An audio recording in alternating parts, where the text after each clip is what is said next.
Assalamualaikum warahmatullahi wabarakatuh.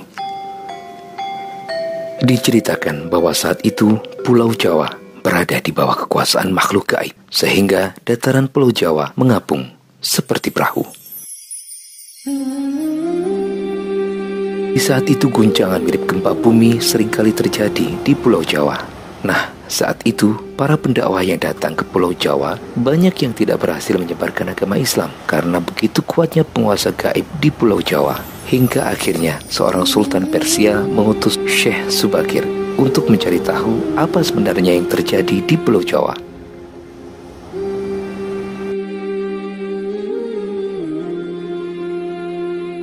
Syekh Subakir juga ditugaskan untuk menyebarkan agama Islam ke masyarakat di Tanah Jawa. Menurut catatan sejarah, Syekh Subakir ini datang sebelum era Wali Songo.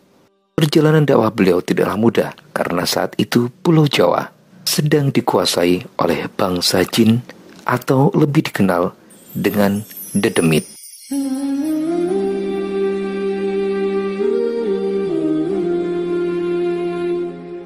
Kawan dikisahkan sebelum zaman Wali Songo penyebaran agama Islam disebarkan oleh sosok bernama Syekh Subakir.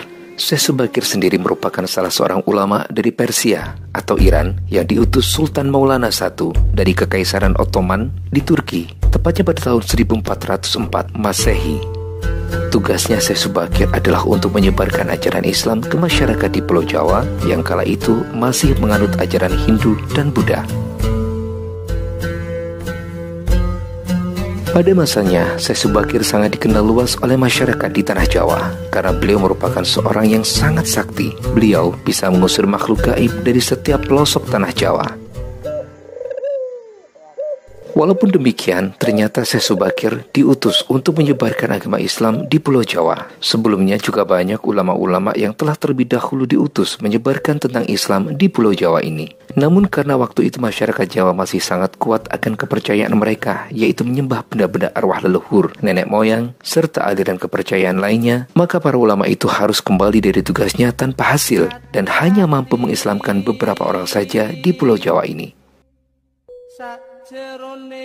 Ditambah lagi gangguan makhluk gaib yang amat kuat di Tanah Jawa membuat pendakwah kewalahan. Mereka pun gagal dalam menyebarkan agama Islam. Setibanya Syekh Subakir di Pulau Jawa, beliau langsung menuju Gunung Tidar yang diyakini sebagai titik pusat magis dari Tanah Jawa. Di puncak Gunung Tidar itulah Syekh Subakir memasang tumbal berupa batu hitam yang sudah dirajah. Batu tersebut dikenal dengan nama Aji Kolo Cokro.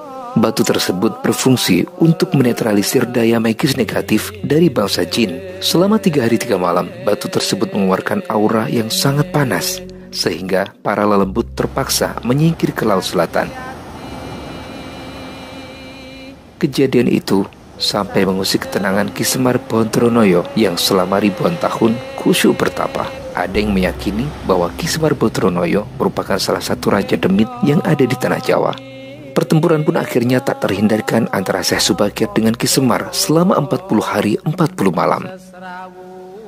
Namun selama pertempuran itu keduanya sama-sama kuat sampai akhirnya Ki Semar Badroyono menawarkan perundingan kepada Syekh Subakir.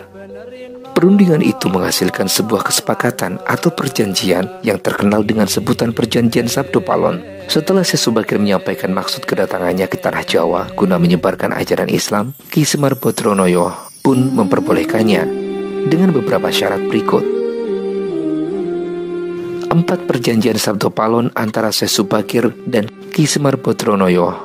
Yang pertama, penyebaran agama Islam tidak boleh dilakukan dengan cara pemaksaan, apalagi jalan peperangan. Penyebaran Islam di Tanah Jawa harus dilakukan dengan cara halus dan memberikan keleluasaan bagi penduduk Jawa untuk memilih masuk ke dalam agama Islam atau tetap meyakini kepercayaan sebelumnya. Yang kedua, jangan sampai menghilangkan budaya Jawa. Dan yang ketiga, kerajaan Islam diperbolehkan berdiri di Tanah Jawa. Tapi raja pertama haruslah anak campuran. Maksudnya, orang tua sang raja memiliki campuran agama. Jika bapak Hindu, ibu Islam. Sebaliknya, jika bapak Islam, ibu Hindu. Keempat, tidak boleh mengubah orang Jawa menjadi orang yang kearab-arapan.